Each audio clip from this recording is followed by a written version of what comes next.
हरिओम। आज किसी नए विषय पर बात नहीं करते हैं। पुराने जो 3 वीडियो आपने देखे और उनके बारे में जो आपके प्रश्न आए, आपकी शंकाएं आई, उन पर बात कर लेते हैं। पहला वीडियो था सिद्ध संतों के बारे में कि बहुत से संत आखिर समय में किसी न किसी रोग से पीड़ित रहे, असाध्य रोग रहा और उनका शरीर पूरा हुआ। सबके साथ नहीं होता प्रभु जी ऐसा। बहुत से संत, हमने आपको बताया है कि स्पिरिचुअल मास्टर कई तरह के होते हैं। उस श्रेणी के स्पिरिचुअल मास्टर अभी हमारे आपके बीच नहीं मिलेंगे, मुश्किल से। वो अपने रोग शोक को अपने वश में कर लेते थे। बहुत से संत हैं, ऐसे भी सिद्ध संत हुए हैं जिनके जन्म का नहीं पता, जिनके गर्भ का नहीं पता।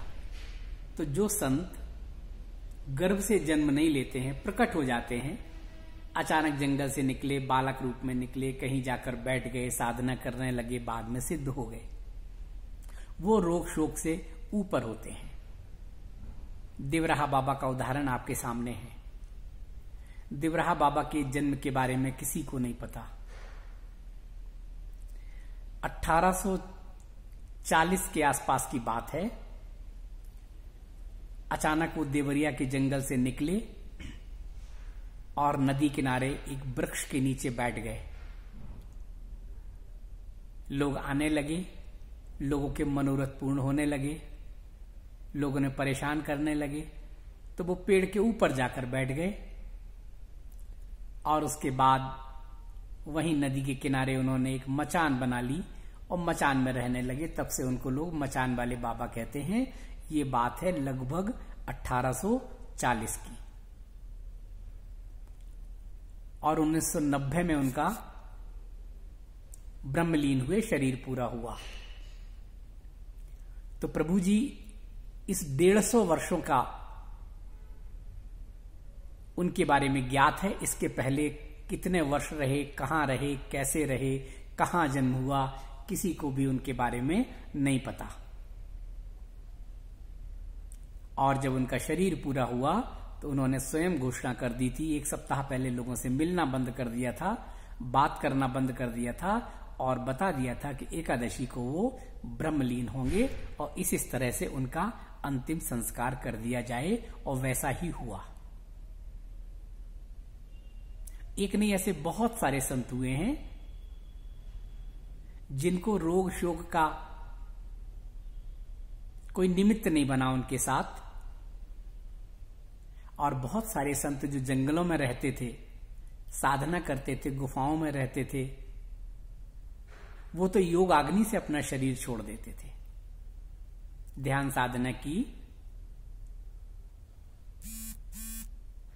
लोक कल्याण के कार्य थ्रू वाइब्रेशंस किए और उसके बाद जब उन्हें लगा कि अब शरीर बदलना है या अब जाना है यहां से, उनका कार्य पूरा हो गया, तो बस वो बैठ के ध्यान में योग अग्नि से अपने शरीर को भस्म कर देते थे।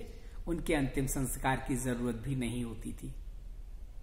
ऐसे भी बहुत से संत हुए हैं जो अपने शरीर को लेकर चले गए, संसार में रहते हुए भी किसी बहाने से कहीं चले गए और फिर लौटे ही नहीं, उनका शरीर मिला ही नहीं। ऐसा भी हुआ है। ऐसी ही सिद्धियों की बात है कि बहुत से सिद्ध संत, उनके पास शक्तियां होती हैं लेकिन उन शक्तियों का वो प्रदर्शन नहीं करते, लेकिन बहुत सारी घटनाएं घट जाती हैं। जैसे मैंने आपसे कहा, आपके कर्म ही आपकी एफडी बनते हैं।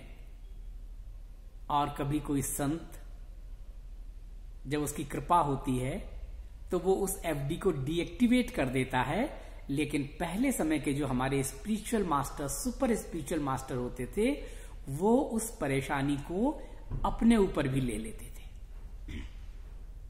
और परेशानियां दूर हो जाती थी। तब क्या होता था, वो एफडी आपके शरीर में आती जरूर है, लेकिन उसकी इंटेंसिटी कम हो जाती है। ऐसे संत हुआ करते थे कि आपकी परेशानी को अपनी प्रार्थना के साथ, अपनी शक्ति के साथ उसकी इंटेंसिटी कम कर देते थे, तो जो बहुत बड़ी परेशानी हो जाती थी वो बहुत छोटे से होकर निकल जाती थी। ऐसा हुआ है। और मेरा तो एक अनुभव आपको बताएं कि मेरे बचपन का एक अनुभव भी इस तरह का है। एक बार मुझे बहुत पेन हुआ पेट में, अपेंडिक्स का पेन। उस पेन असाध्य होता है। बचपन की बात है, तब मैं सदगुरु देवराहा बाबा से भी नहीं मिला था, लेकिन मैं श्री रामानंद जी के मुझे दर्शन हो गए थे और उनकी कृपा मुझे प्राप्त हो गई थी। असीम वेदना होती प्रभु जी पेट में दाहिनी तरफ, और फिर उसका ऑपरेशन होता है। कहते हैं कि कुछ एक बढ़ जाती है और उसको फिर ऑपरेट करना होता है। ऑपरेट भी उसी समय होता है जब आपको बहुत दर्द होता है। अगर दर्द नहीं है, आप ठीक है और आप कहें कि मुझे ऑपरेशन कराना है, तो शायद इसका ऑपरेशन नहीं होता। तो प्रभु जी वेदना हुई, बहुत कष्ट हुआ, डॉक्टर को दिखाया, अल्ट्रासाउंड हुआ, जो हुआ फिर तय हुआ, मथुरा की बात है, कि जिला अस्पताल में ऑपरेशन होना है। एडमिट कर दिया गया, सब तैयारियां हो गई ऑपरेशन की। प्रभु जी बहुत मुझे दर्द, असहनीय दर्द, और मेरे मन में ये इच्छा हो रही थी कि अब ये चीर फाड़ होगा और ये चीर फाड़ नहीं होनी चाहिए। ऐसे मेरे अंदर बार बार विचार आ रहा था और मैं स्मरण हो रहा था दर्द पे। ऑपरेशन के उसमें मुझे ले जाना था, तो प्री ऑपरेशन की जो तैयारियां हैं वो तैयारियां हो रही थी प्रभु जी। और थोड़ी देर में ऐसा लगा कि मेरे सामने कोई आकृति मेरे पैरों के सामने आकर खड़ी हो गई, और मैं तो वेदना में था, दर्द में था, फिर भी पहचानने की कोशिश की तो ऐसे लगा कि वही श्री रामानंद जी मेरे सामने खड़े हैं और मुझे आशीर्वाद दे रहे हैं। ये कुछ समय की बात है, जैसे सपना आप देखते हैं ना, तो जैसे सपना देख रहे हो। और उसके बाद वो अंतर ध्यान हो गए। डॉक्टर आए, मुझे पूछा क्या हाल है, ठीक है, दर्द हो रहा, कोई दर्द नहीं हो रहा, परेशानी है, कोई परेशानी नहीं है। डॉक्टर ने फिर कुछ टेस्ट वगैरह किया, उन्होंने कहा कि ऑपरेशन नहीं हो सकता, और मुझे घर भेज दिया। और आज इस बात को 5 दशक हो चुके हैं, ये मथुरा की बात है। आज तक प्रभु जी कोई जरूरत नहीं हुई और कोई इस शरीर की चीर फाड़ की जरूरत नहीं पड़ी। ऐसा भी होता है अनजाने में। तीसरी, प्रार्थना में बहुत शक्ति होती है। जब आप किसी के लिए बहुत प्रार्थना करते हैं और प्रार्थना करते करते लय हो जाते हैं, तो प्रार्थना कभी निष्फल नहीं जाती है। अगर सामने वाले को कभी तत्काल उसका परिणाम मिल जाता है, कभी उसका समय नहीं होता है, तो उसके ऑरा में वो मॉक्यूलर फॉर्म में हो जाती है। जब समय आता है तो वो सपोर्टिव रोल में हो जाती है। जब आप डिजर्व करते हैं तब उसका परिणाम आपको मिलता है। जैसे हमारे कर्मों की एफडी है, कई बार हमारे यहीं के कर्म यहीं के यहीं हमें परिणाम दे देते हैं। और कभी कभी पुरानी एफडी लंबे समय की होती है, तो हमारे जो कर्म है वो कैरी फॉरवर्ड हो जाते हैं। तो कभी तत्काल परिणाम मिल जाता है, कभी देर से मिलता है, कभी वो अगले जन्म तक चला जाता है। ये प्रक्रिया है, ये विधान है। आप लोगों की जो शंकाएं आई, मुझे लगता है उस सबका लगभग समाधान आपका हो गया होगा।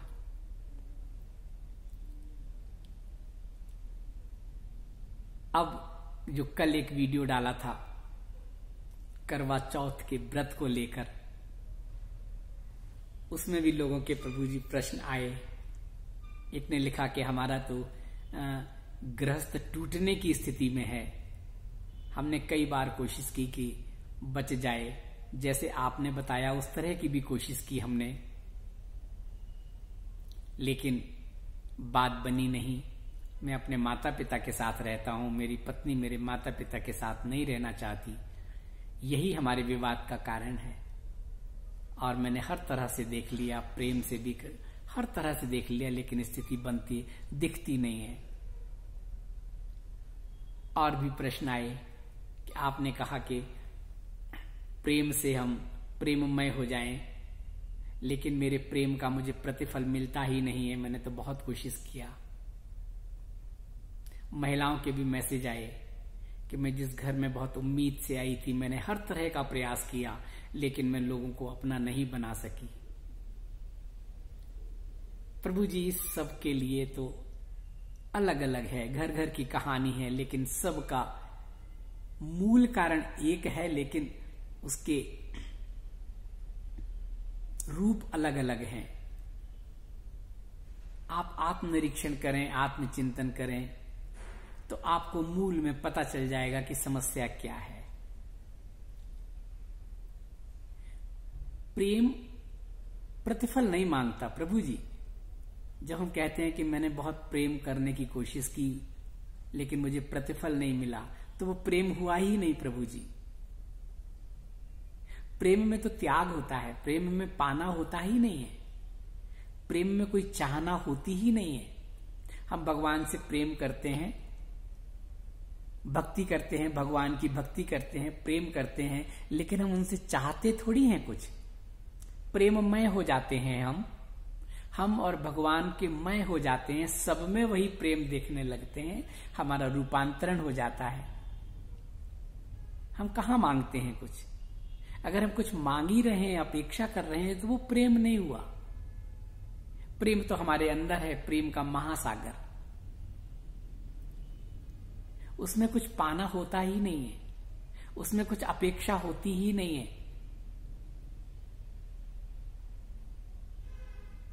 प्रेम में तो त्याग होता है, जहां राग होता है वहां पाने की अपेक्षा होती है, वहां अधिकार होता है। तो जब मैंने कल बात की तो लोगों ने कहा कहना बहुत आसान है, किसी को अपना बना लो या उसके जैसे हो जाओ, लेकिन ये संभव नहीं है प्रभु जी, असंभव भी नहीं है। जब मैं कहता हूं कि किसी को अपना बना लो का मतलब कि आपका इतना आत्मविश्वास होना चाहिए, दृढ़ता होनी चाहिए, वो प्रेम के स्वरूप में आप डूब जाएं, तब आप उनसे कोई अपेक्षा नहीं करेंगे। प्रेम से परिपूर्ण होकर उनके उस प्रेम रूप को देखेंगे। जब ऐसा करेंगे तो आपके ऑरा का विकिरण बढ़ जाएगा, थिकनेस बढ़ जाएगी, और इस थिकनेस बढ़ जाएगी, आपका आत्मविश्वास बढ़ जाएगा। तो आप जिन लोगों के बीच में होंगे उन तक आपकी बात का असर जरूर होगा, ऐसा मुझे लगता है, क्योंकि उसके पीछे आपकी कोई अपेक्षा नहीं है, आपका कोई स्वार्थ नहीं है। तो जब हम कहते हैं किसी को अपना बना लो का मतलब हुआ कि पहले आप वैसे बन जाओ, तभी तो आप उन्हें अपना बना पाएंगे ना। और देख रहे हैं फिर भी नहीं हो रहा है, प्रतिफल नहीं मिल रहा है, तो प्रतिफल की तो अपेक्षा ही नहीं करनी है। तब क्या होगा? हम उनके जैसे हो जाएं। जब हम उनसे कुछ चाह ही नहीं रहे हैं, जब हम उनसे कोई इच्छा कर ही नहीं रहे हैं, मैं तो अपने परम पिता परमेश्वर में मेरी लौ लगी है, मेरी लगन लगी है कृष्णा में, मुझे तो कृष्णा को पाना है, और ये सब उसी के स्वरूप हैं। ये अपना लेना देना करने के लिए मेरे पास अलग अलग रिश्तों में आए हैं, तो इनके बीच में से ही मुझे अपना रास्ता बनाना है। तो जो ये चाहते हैं मैं वैसा कर लेता हूं, मैं वैसे कर लेती हूं। ये कहते हैं उनके जैसे हो जाओ। चाहना इसमें भी नहीं, मैं उनके जैसा हो जाऊं, लेकिन मुझे प्रतिफल नहीं मिल रहा है। तो ये प्रतिफल नहीं मिल रहा है, ये इसलिए जो शब्द है उसको तो डिक्शनरी से हटाना पड़ेगा। ऐसा है प्रभु जी। तब हम कहते हैं किसी को अपना बना लो या उसके जैसे हो जाओ। ये प्रेम है, प्रेम का स्वरूप त्याग होता है प्रभु जी। उसमें पाना नहीं होता, और त्याग में भी आनंद होता है, असीम आनंद होता है। हम जाते हैं सुबह बिहारी जी के दर्शन करते हैं, प्रेममय हो जाते हैं, उनके श्री चरणों से लेके और शिख तक देख के रोमांचित हो जाते हैं। रोम रोम हमारा प्रेममय हो जाता है, भक्तिमय हो जाता है। हम उनसे ये थोड़ी कहते हैं कि तुम मेरे घर चलो, ये थोड़ी कहते हैं कि तुम मेरा ये कार्य पूरा कर दो। जो लोग कहते हैं करते हैं, मैं उनको कई बार कहता हूं कि दर्शन करते समय लोग आंख बंद कर लेते हैं, प्रभु ये चाहिए, ये चाहिए, ये चाहिए, ये चाहिए, उससे कुछ नहीं मिलने वाला है। उनके उस स्वरूप को, उसके उस प्रेम के रूप को अपने हृदय में बिठा लो। मंदिर में हो तो उनके दर्शन करो, घर आओ तो हर समय उनके दर्शन करो। इसी तरह अपने घर में, अपने रिश्तों में कमल की तरह रहना है। मैंने कितनी बार कहा है, दलदल महसूस ही नहीं होगा। कमल को लगता ही नहीं है कि वो कीचड़ में है, क्योंकि जब वो अपनी सुगंध बिखेरता है, जब वो अपने यौवन में आता है, जब वो खिलता है, तो वहां गंदगी तो उसको स्पर्श भी नहीं करती है, नीचे रह जाती है। उस तरह से हमें रखना है, रहना है। तो गांव में हमारी जो बहुत जनसंख्या गांव में रहती है, व्रत करती है, त्योहार करती है, उत्सव करती है, वहां उसके सामने बहुत सारे तर्क नहीं होते हैं। वो कुतर्क नहीं करते हैं, वो आस्था और विश्वास के साथ जीते हैं। और उनका यही होता है कि ये हमारे हैं और हम इनके हैं, बस हम इनके अधीन हैं। पहाड़ों में मात्र सत्ता है तो पुरुष कहते हैं सब करने कराने वाले तो ये हैं, जो ये करेंगे वही हमें मान्य है। ये भाव होता है प्रभु जी। महानगरों में, शहरों में तो बहुत छोटी सी आबादी है, बहुत थोड़े से लोग हैं जहां हम अपनी बुद्धि लगाते हैं, तर्क और कुतर्क करते हैं। उनके लिए मैंने बताया कि अगर आप किसी को अपना नहीं बना सकते, क्योंकि आप बुद्धिजीवियों में आते हैं, आप उनके जैसे नहीं बन सकते, आपका अहंकार आड़े आता है, तब न उनको अपना बनाओ, न उनके जैसे बनो, उनको उनकी तरह रहने दो, अपने को अपने तरह रहने दो। कमल की तरह खिल जाओ, कमल की तरह रह जाओ घर में। एक समय आएगा धीरे धीरे वो, जब जिसे दलदल कहेंगे, वो दलदल सब नीचे रह जाएगा, आप खिलेंगे, आप ऊपर उठेंगे, आपकी सुगंध से पूरा घर सुगंधित हो जाएगा, ऐसा मुझे लगता है। एक प्रश्न आया, आप लोगों ने देखा भी होगा कमेंट सेक्शन में, कि महिलाएं पुरुष की लंबी आयु की कामना करती हैं, सौभाग्यवती होकर शरीर छोड़ने की बात करती हैं, लेकिन पुरुष का रेशो ज्यादा है, डेथ रेट, महिलाएं बाद में जाती हैं। प्रभु जी, इन व्रत त्योहार उत्सवों से इसका कोई लेना देना नहीं है। व्रत त्योहार उत्सवों से न किसी की आयु लंबी होती है, न किसी की आयु कम होती है। ये तो नियति होती है, ये तो हमारे जीवन का चक्र है। गर्भ में तय हो जाता है कि ये जो सेल है ये इतनी अवस्था तक बढ़ेगा, उसके बाद धीरे धीरे घटेगा और शरीर पूरा होगा। अगर अकाल योग आता है तो शरीर बीच में पूरा हो जाता है, अन्यथा गर्भ में ही तय हो जाता है। और ये जो बीमारी, रोग, शोक होते हैं, ये हमारे कारण शरीर में होते हैं और उम्र की एक अवस्था पर स्थूल में आ जाते हैं, और कभी कभी वो शरीर को ले जाते हैं और कभी कभी वहीं डाइल्यूट भी हो जाते हैं। ऐसे भी बहुत सारे प्रश्न आए कि कारण शरीर में कोई वायरस है, स्थूल शरीर में वो वायरस आया, परेशानी हुई, कुछ भी हो, चाहे वो ट्यूमर हो, चाहे कैंसर हो, चाहे कोई भी परेशानी हो। कैंसर 1-2 दिन का थोड़ी डेवलप होता है, दशकों तक होता है, लेकिन हमें पता नहीं चलता है। और जब समय आ जाता है,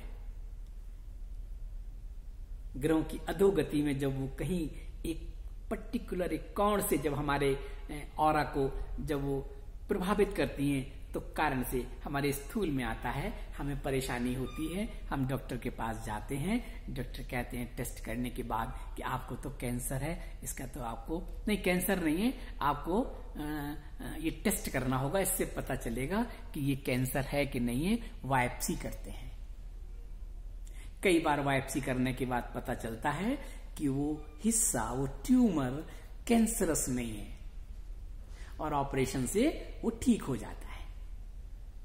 और कई बार टेस्ट के बाद पता चलता है कि ये तो कैंसर है, और उसके बाद फिर ऑपरेट होता है। कई बार ठीक हो जाता है, कई बार दोबारा डेवलप हो जाता है, लेकिन एक बार जो कारण शरीर से वायरस स्थूल में आ जाता है, वो फिर धीरे धीरे धीरे डायल्यूट होके खत्म हो जाता है। वो दोबारा कारण शरीर में वापस नहीं जाता है। बैंक से एक बार निकासी कर ली, उसी चीज को फिर दोबारा जमा नहीं कर सकते हैं। लेकिन जब समय होता है, आपका चिंतन होता है, ईश्वरमय होते हैं आप, लौ लगी होती है, आपको लगता है अभी कर्म शेष है, प्रभु ने किसी उद्देश्य से आपको भेजा है, अभी वो उद्देश्य पूरा नहीं हुआ है, तब वो बड़ी बीमारी भी आके, चाहे वो ऑपरेशन हो, चाहे इलाज हो, कुछ हो, और वो आके चली जाती है हमेशा हमेशा के लिए। ऐसे बहुत से लोगों को आपने देखा होगा, असाध्य बीमारी के बाद भी इलाज हुआ, स्वस्थ हुए, और फिर वो हमेशा पूरा जीवन उन्होंने जिया। क्यों? क्योंकि प्रभु को उनसे अभी उनका उद्देश्य पूरा नहीं हुआ, उनकी भी जिम्मेदारियां पूरी नहीं हुई, इसलिए उनको करना है। उन जिम्मेदारियों को पूरी करने से पहले ये अवरोध आ गया, तो ये अवरोध का इलाज भी मिल गया। गुरु की कृपा से, ईश्वर की कृपा से, आपके आत्मविश्वास से, या आप सबके लिए जो अच्छा अच्छा सोचते हैं, अच्छा अच्छा करते हैं, उनकी दुआओं के कारण ऐसा हुआ कि आप रोग मुक्त हो गए। ऐसा भी होता है।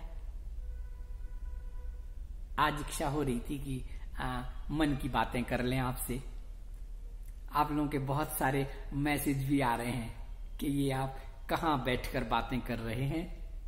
लोग अपने अपने कयास लगा रहे हैं, शुभकामनाएं आ रही हैं, दुआएं मिल रही हैं आप सबकी।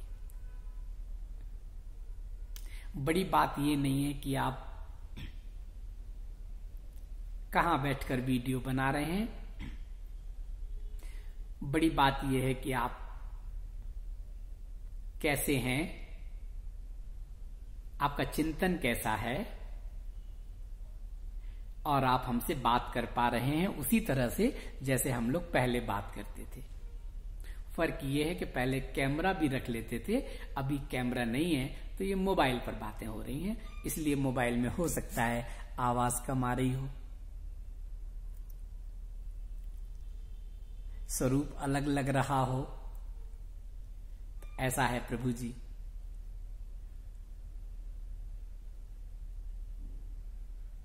बस ये हुआ कि चलो इस बहाने मिल ही लेते हैं, जब तक आपके पास पुराने वीडियो नहीं आ रहे हैं। तपोवन यात्रा के, संत महात्माओं के, उनको एडिट करने में मैंने आपको बताया था ना कि बहुत समय चाहिए, सब कुछ उलझ गया है, तो उलझन को सुलझाने में थोड़ा समय चाहिए ना, एक लंबा गैप ना हो जाए, इसलिए आपसे बातें होती रहती हैं। ये बात है प्रभु जी।